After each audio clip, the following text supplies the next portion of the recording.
जय हिंद बच्चों। JRS tutorials की हमारी इस टेस्ट सीरीज़ का आप 6th टेस्ट दे चुके हैं बच्चों। और इस टेस्ट पेपर में बॉटनी का सिलेबस क्या था, plant growth and development and sexual reproduction in flowering plants. तो इन दोनों चैप्टर्स के जो क्वेश्चन इस टेस्ट में पूछे गए थे उसे हम डिस्कस करने जा रहे हैं।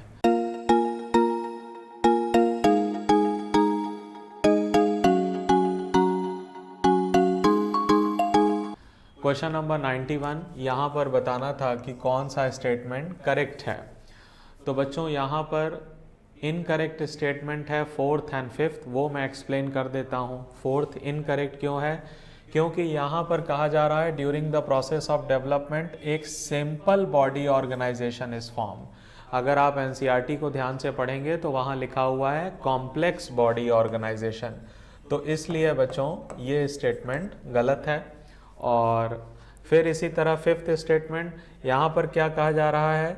यहाँ कहा जा रहा है कि केवल एक्सटर्नल या एक्सट्रिंसिक फैक्टर डेवलपमेंट को कंट्रोल करते हैं क्या? नहीं, इंट्रिंसिक फैक्टर भी कंट्रोल करते हैं, प्लांट ग्रोथ रेगुलेटर्स, हार्मोन्स, तो इंट्रिंसिक फैक्टर भी। इसलिए 4th और 5th जो है ये इनकरेक्ट हैं, बाकी सारे स्टेटमेंट करेक्ट हैं, NCERT से लिए गए हैं। तो यहाँ पर राइट आंसर होना चाहिए 3rd। आगे बढ़ते हैं बच्चों। क्वेश्चन नंबर 92, यहाँ पर हमको बताना है, वो ऑप्शन चूज करना है जो करेक्ट स्टेटमेंट जिस ऑप्शन में प्रेजेंट है। तो यहाँ पर कहा जा रहा है कि केवल 3rd स्टेटमेंट इनकरेक्ट है। तो 3rd स्टेटमेंट क्यों इनकरेक्ट है? कहा जा रहा है growth in dorsiventral leaf. कोई भी लीफ आप देखेंगे तो वहाँ पर ग्रोथ को कैसे मेज़र किया जा सकता है? लेंथ के फॉर्म में? नहीं, हमने पढ़ा है ग्रोथ को मेज़र किया जा सकता है सरफेस एरिया के फॉर्म में in the case of leaf. बाकी सारे स्टेटमेंट सही हैं, NCERT से लिए गए हैं। सेलुलर लेवल पे जो ग्रोथ है उसमें क्या प्रोटोप्लाज्म का अमाउंट बढ़ेगा? हाँ, बढ़ेगा। फिर अगर फ्रेश वेट में इंक्रीज हो रहा है तो क्या इसको ग्रोथ कहेंगे? हाँ, इसको ग्रोथ कहेंगे। फिर cells, 4th statement, cells in a watermelon, ये वाली भी बात हमने पढ़ी है कि वाटरमेलन में सेल्स 3,50,000 टाइम्स बढ़ जाती हैं। और मेज का जो रैम है, रूट एपिकल मेरिस्टेम, वहाँ भी ये डेटा NCERT में पढ़ा है कि हर घंटे इतनी नई सेल्स बन जाती हैं। तो इसका सही आंसर है only statement 3rd is incorrect. आगे बढ़ते हैं 93, ये भी बच्चों एक लीनियर ग्रोथ अरिथमेटिक ग्रोथ का इक्वेशन हमने प्लांट ग्रोथ एंड डेवलपमेंट में पढ़ा है। यहाँ पर LT रिप्रेजेंट करता है length at time T, L0 length at time 0, R क्या है? एलोंगेशन या ग्रोथ रेट कह सकते हैं, और T टाइम। तो सेकेंड आंसर करेक्ट है। 94 बहुत सिंपल, ऐसा क्वेश्चन हमने NCERT के एक डायग्राम में लीफ वाला जो एग्जाम्पल दिया है उसको हमने किया है। तो एक प्राइमरी रूट है, यहाँ पर बस रूट की बात कह दी गई है, लेंथ की बात, जबकि NCERT में हमने लीफ वाला जो एक डायग्राम देखा है वहाँ सरफेस एरिया के टर्म्स में बात हो रही है।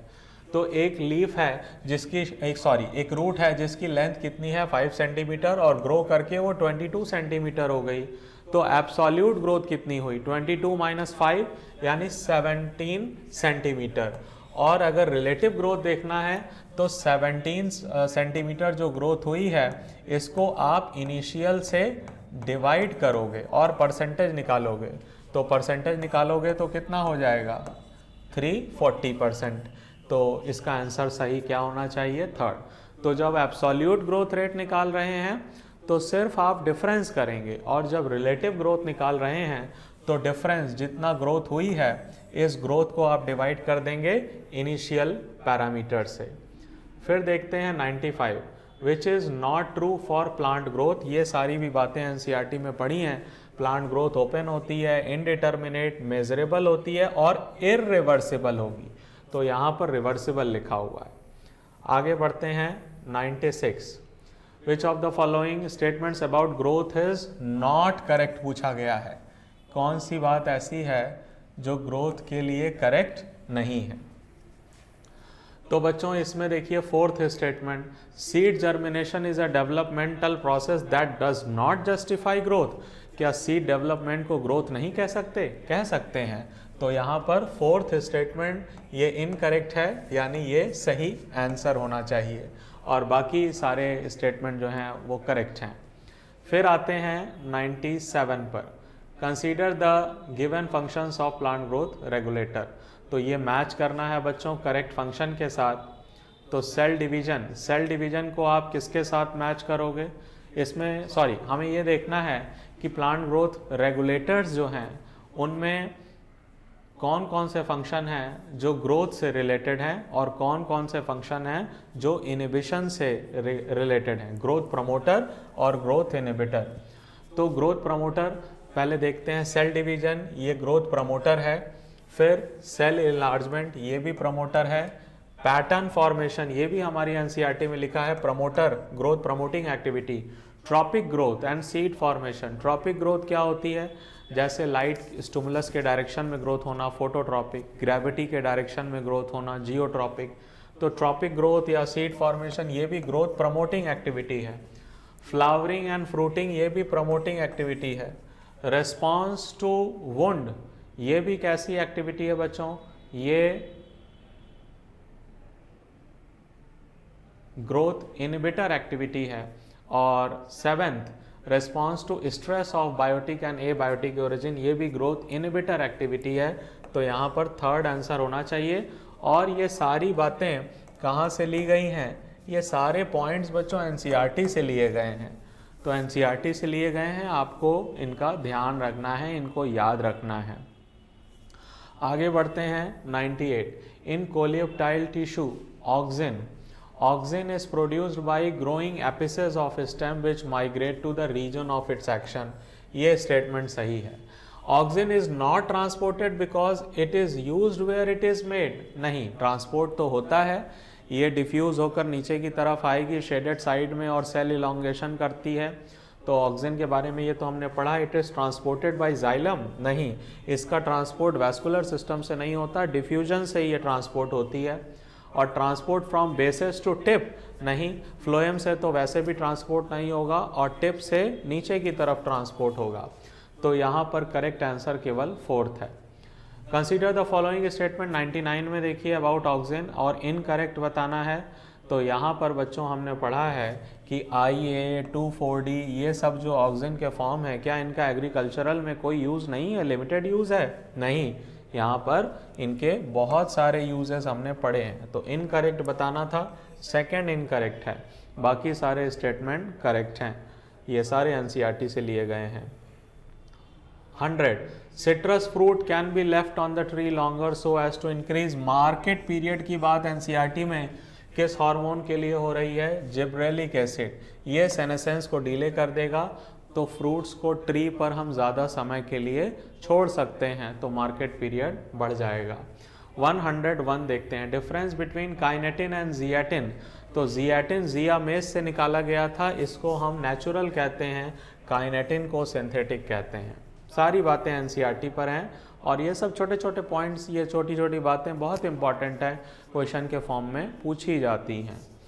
102 which of the following is incorrectly matched. तो यहाँ भी हमको पता है कि cytokinin its high concentration causes root initiation in callus. नहीं, हमने क्या पढ़ा था कि जब ऑक्सिन का कंसंट्रेशन साइटोकाइनिन के बराबर होगा तो कैलस फॉर्मेशन होता है। जब ऑक्सिन का कंसंट्रेशन ज़्यादा हो जाता है साइटोकाइनिन से, तब रूट फॉर्मेशन होता है। और जब साइटोकाइनिन का कंसंट्रेशन ज़्यादा होता है ऑक्सिन से, तो शूट फॉर्मेशन होता है। तो यहाँ पर हमको इनकरेक्ट बताना था, तो इनकरेक्ट क्या हो गया? सेकंड ऑप्शन यहाँ पर बच्चों इनकरेक्ट है। और एक्सप्लांट कैलस फॉर्मेशन के लिए प्लांट का जो भी पार्ट लिया है उसको एक्सप्लांट कहते हैं। Somatic embryo produce from a vegetative cell, ये भी करेक्ट है। पॉलन का कल्चर करेंगे तो हैप्लॉइड प्लांट्स मिलेंगे, ये भी सही बात है। आगे आते हैं 103। ये बच्चों देखिए कुछ रेस्पॉन्सेज दिए गए हैं और बताना है कि ये कौन सा हार्मोन है। Horizontal growth of seedlings, swelling of axis and apical hook formation, promoting senescence, abscission, highly effective in fruit ripening, deep water rice plant में rapid internode या petiole elongation। और ये सारे स्टेटमेंट एनसीईआरटी से लिए गए हैं। ये किसका फंक्शन है? इथाइलिन का फंक्शन है।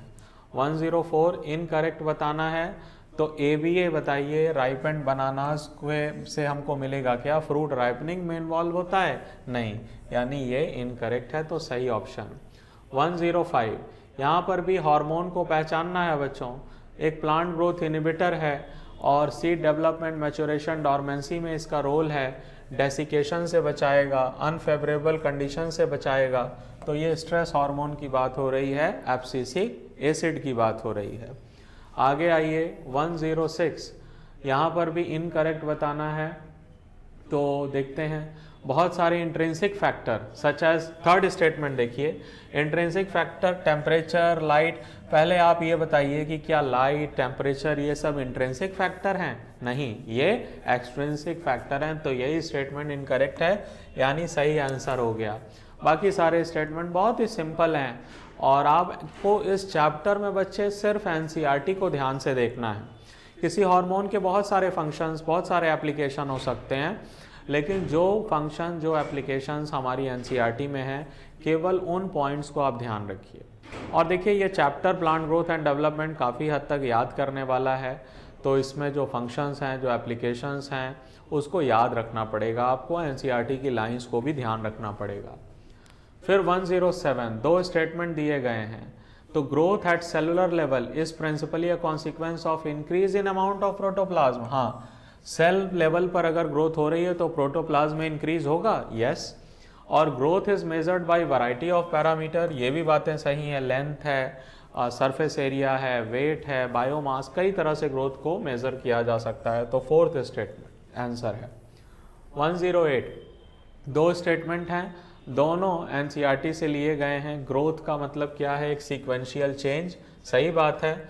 और वाटर, ऑक्सीजन, टेम्परेचर, ये सारी चीज़ें इंपॉर्टेंट हैं ग्रोथ के लिए। बहुत सिंपल स्टेटमेंट हैं, जनरल नॉलेज वाले। फोर्थ 109 देखिए, फॉर्मेटिव फेज क्या होता है बच्चों? एक जहाँ पर नई सेल्स का फॉर्मेशन होगा। फेज ऑफ एनलार्जमेंट क्या है? जहाँ पर प्लास्टिक एक्सटेंशन या प्लाज्मेटिक ग्रोथ हम कह सकते हैं। और फेज ऑफ डिफरेंशिएशन क्या है?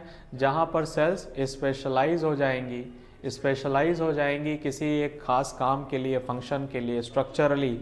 तो उस प्रोसेस को क्या कहेंगे? डिफरेंशिएशन। टेम्परेचर, वाटर कैसे फैक्टर हैं? एक्सट्रिंसिक। पीजीआर कैसे फैक्टर हैं? इंट्रिंसिक, अंदर के फैक्टर हैं। तो यहाँ थर्ड ऑप्शन होना चाहिए। 110 देखिए, यहाँ पर भी मैच करना है। तो IAA को किसके साथ मैच करेंगे? इंडोल एस्टिक एसिड, इसके साथ। फिर N6 परफ्यूराइल अमीनोप्यूरिन, ये क्या है बच्चों? ये तो एडेनिन की बात हो रही है।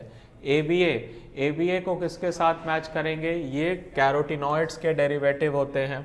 फिर GA3 क्या होते हैं? Gibberellic acid. जिब्रेलिक एसिड हमने पढ़ा है, ये टर्पीन्स होते हैं। और इथाइलिन क्या है? गैसेज।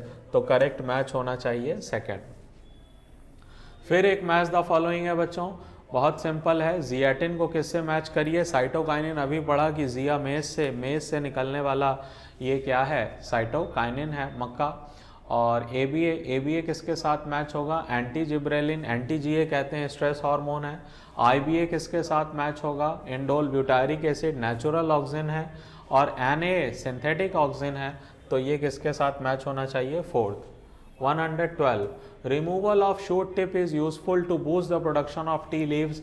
ये भी एनसीईआरटी में हमने पढ़ा है। टी लीव्स का प्रोडक्शन बढ़ाना चाहते हैं तो प्रूनिंग कर देते हैं, क्योंकि टिप में क्या होता है? ऑक्सिन। तो effect of auxin is remove and lateral buds की ग्रोथ प्रमोट हो जाती है।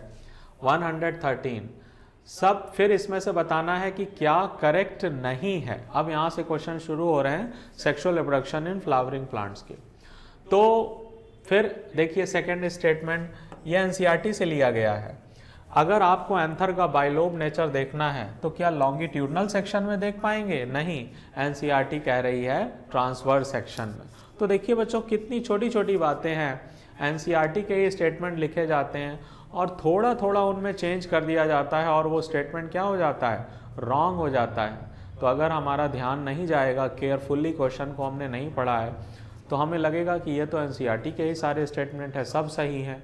लेकिन एक एक वर्ड को ध्यान से पढ़ना ज़रूरी है। यहाँ पर सेकंड इनकरेक्ट है। 114, correct sequence of development microsporogenesis से लेके माइक्रोगैमेटोजेनेसिस तक। तो ये भी बहुत सिंपल हमने पढ़ा है। स्पोरोजिनस टिश्यू, उससे बनेगी pollen mother cell, pollen mother cell में मियोसिस होगा तो माइक्रोस्पोर के टेट्राड, फिर ये माइक्रोस्पोर डेवलप हो जाते हैं पॉलन ग्रेन में, और पॉलन ग्रेन ही क्या है, male gametophyte. 115 more than one ovule in an ovary is found in, तो ये भी हमने पढ़ा है, सारे एनसीईआरटी के एग्जाम्पल हैं। यहाँ पर मल्टीपल सीड्स मिलेंगे तो मोर देन वन ओव्यूल कह सकते हैं। 116 एनसीईआरटी की लाइन है कि ओव्यूल जनरली कहाँ, ये ओव्यूल में एमएमसी यानी मेगास्पोर मदर सेल कहाँ डेवलप होती है, माइक्रोपाइलर एंड में। ये एक लार्ज सेल होती है और इसमें कैसा साइटोप्लाज्म होता है, डेंस। डेंस साइटोप्लाज्म का क्या मतलब है, डेंस साइटोप्लाज्म का मतलब है कि वैक्यूल आइदर एब्सेंट और वेरी स्मॉल। फिर 117 देखिए, बहुत सिंपल है, प्लॉइडी बतानी है। प्लॉइडी वाले क्वेश्चन ज़रूर पूछ लिए जाते हैं। तो न्यूसिलस, ये न्यूट्रिटिव टिश्यू है, ओव्यूल का मेन बल्क बनाता है, इसकी ploidy 2n। Megaspore mother cell, ये भी न्यूसिलस से डेवलप हुआ है, अभी हमने पढ़ा माइक्रोपाइलर एंड पर, तो इसकी प्लॉइडी 2n, और इसमें मियोसिस होने से मेगास्पोर बनते हैं, तो मेगास्पोर की प्लॉइडी n। बहुत ही सिंपल और एनसीईआरटी बेस्ड क्वेश्चंस हैं बच्चों। फिलीफॉर्म एपरेटस क्या है, ये सेलुलर थिकनिंग है, सिनर्जिड्स में मिलती है, लेकिन ध्यान रखना है सिनर्जिड्स में कहाँ मिलती है, एनसीईआरटी कह रही है माइक्रोपाइलर एंड पर। छोटी छोटी बातों का, छोटी छोटी डिटेल्स का ध्यान रखना बहुत ज़रूरी है। हम सिनर्जिड्स तो याद रखा हमने, लेकिन अगर बोथ सिनर्जिड्स को सिंगल सिनर्जिड कह दिया तो स्टेटमेंट क्या हो जाएगा, गलत। अगर सिनर्जिड्स के चैलेजल एंड पे कह दिया तो स्टेटमेंट क्या हो जाएगा, गलत। तो माइक्रोपाइलर एंड ऑफ सिनर्जिड्स पर। 119 फिर कैरेक्टरिस्टिक फीचर एक फ्लावरिंग प्लांट के दिए गए हैं और बताया गया है कि कौन सा ये दो फीचर किस प्लांट्स में मिलेंगे, बाइसेक्सुअल फ्लावर और एश्योर्ड सीड सेट। ये बच्चों हमने किस एग्जाम्पल में ये बातें पढ़ी थी, किस कंटेक्स्ट में पढ़ी थी, ये हमने पढ़ा था क्लिस्टोगैमी के कंटेक्स्ट में। क्लिस्टोगैमी में हमने पढ़ा था बाइसेक्सुअल फ्लावर, और फ्लावर ओपन नहीं होंगे, सेल्फ फर्टिलाइजेशन होगा तो एश्योर्ड सीड सेट होगा। तो ये हमने कहाँ पढ़ा था, ऑक्सैलिस और कॉमन पैंसी, एनसीईआरटी में दिए गए हैं। 120 विंड पॉलिनेटेड में क्या फीचर नहीं होगा, ये पूछा गया है। तो नॉन स्टिकी और लाइट पॉलेंस तो होंगे, फ्लावर इन्फ्लोरेसेंस में पैक्ड हो सकते हैं, हाँ, पॉलन लार्ज नंबर में प्रोड्यूस होंगे, स्मॉल कॉन्स्पिकस स्टिग्मा होगा क्या, नहीं, ये बात गलत है। वहाँ पर हमने पढ़ा कि हेयरी, फेदरी, बाइफिड स्टिग्मा हो सकते हैं, ताकि हवा में पॉलन उड़ के जा रहा है तो स्टिग्मा उस पॉलन को ट्रैप कर सके। आगे बढ़ते हैं 121 इनकरेक्ट बताना है बच्चों, तो ये भी हमको ध्यान रखना है। इनकरेक्ट इन मैरीन वाटर फॉर्म्स, तो वेलिसनेरिया बच्चे मैरीन वाटर फॉर्म है क्या, नहीं, Vallisneria fresh water, marine water में हमने जोस्टेरा पढ़ा है, सी ग्रास, एनसीईआरटी की बातें हैं। ये बात तो सही है कि female flower reaches the surface of water bye long stock, लेकिन ये मरीन नहीं है, ये कैसा है, fresh water. 122 hermaphrodite flower, bisexual flower के बारे में कुछ बातें लिखी हैं और डिसएडवांटेज पूछा गया है। तो मेजॉरिटी जब अगर बाइसेक्सुअल फ्लावर है तो वहाँ पर सेल्फ पॉलिनेशन के चांसेस बढ़ जाएंगे, और सेल्फ पॉलिनेशन के चांसेस बढ़ जाएंगे तो क्या होगा, इनब्रीडिंग डिप्रेशन, बार बार होमोजाइगोसिटी बढ़ने से वहाँ पर इन्फीरियरिटी डेवलप हो सकती है, इन्फीरियर कैरेक्टर्स डेवलप हो सकते हैं, तो इसे कहेंगे inbreeding depression. 123 ability of pistil to recognise the pollen, ये क्या बच्चों, पॉलन पिस्टिल इंटरेक्शन हमने पढ़ा था। ये इंटरेक्शन, ये बातचीत, ये केमिकल डायलॉग किसके बीच में होता है, पॉलन ग्रेन और पिस्टिल के बीच में। ये डायग्राम देखिए 124, बताना है ए बी सी क्या है। तो देखिए ए यहाँ पर मेल गैमेट है। अब बच्चों अगर ये मान लीजिए आप कहोगे कि गैमेट तो हैप्लॉइड होगा, अगर कोई प्लांट टेट्राप्लॉइड है तो उसका गैमेट मियोसिस होगा तो क्रोमोसोम नंबर हाफ होगा, तो गैमेट तो फिर 2n हो जाएंगे वहाँ पर, यानी ए मेल गैमेट है, बी फीमेल गैमेट है, और इन दोनों के फर्टिलाइजेशन से सी बना, तो सी क्या होगा, एम्ब्रियो। बाकी कोई ऑप्शन आप देखोगे कि इस क्वेश्चन में फिट नहीं होता है। 125 स्टेम में प्लॉइडी 2n बराबर 10 दिया गया है, तो n बराबर कितना हो गया बच्चों, n बराबर 5 हो गया। तो नंबर ऑफ क्रोमोसोम एंडोस्पर्म की प्लॉइडी क्या होती है 3n, यानी ये 5 इंटू 3 15 क्रोमोसोम हो गए। Number of chromosome antipodal cells कैसी होती हैं, हैप्लॉइड होती हैं, तो n यानी कि यहाँ 5 क्रोमोसोम होंगे। और number of chromosomes in embryo 2n होता है, 2n है तो ये 10 हो जाएगा, यानी सही आंसर होना चाहिए थर्ड। 126 इनकरेक्ट बताना है। तो बच्चों यहाँ पर आप देखोगे तो फोर्थ स्टेटमेंट इनकरेक्ट है। Majority of plant न्यूसिलस is fully absorb by endosperm. क्या न्यूसिलस को कौन इस्तेमाल करता है, एंडोस्पर्म इसको एब्जॉर्ब कर लेगा क्या, नहीं, ये तो एम्ब्रियो के न्यूट्रिशन में इस्तेमाल होगा, एम्ब्रियो सैक के फॉर्मेशन में इस्तेमाल होगा, तो ये एंडोस्पर्म तो इसको एब्जॉर्ब नहीं करेगा। 127 देखते हैं। टिपिकल कॉटिलेडन में एम्ब्रियो कंसिस्ट ऑफ, एम्ब्रियो में एम्ब्रियो इज इक्वल टू, आपको क्या मैंने याद करवाया था, seed equals to seed coat plus embryo, और embryo is equal to embryonal axis plus cotyledon. तो इसका सही आंसर होना चाहिए सेकंड। और एम्ब्रियोनल एक्सिस का जो पोर्शन आगे प्लम्यूल बनाएगा, जो कॉटिलेडन के अबव होगा, उसको क्या कहेंगे, एपिकोटाइल, और जो पोर्शन कॉटिलेडन्स के नीचे है उसको क्या, और इसका टिप क्या कहलाएगा, प्लम्यूल कहलाएगा। तो ये सही ऑप्शन सेकंड होगा। 128 fate of endosperm, exalbuminous seed, यानी एंडोस्पर्म खत्म हो गया तो it is consumed by embryo. False fruit is a fruit in which, false fruit, true fruit, ये सब आपको पढ़ाए गए हैं। फॉल्स फ्रूट वो होता है जहाँ पर ओवरी के अलावा अदर फ्लोरल पार्ट्स भी फ्रूट फॉर्मेशन में इन्वॉल्व होते हैं। तो ovary and other floral parts are included in fruit development. 130 देखिए, इनकरेक्ट स्टेटमेंट बताना है।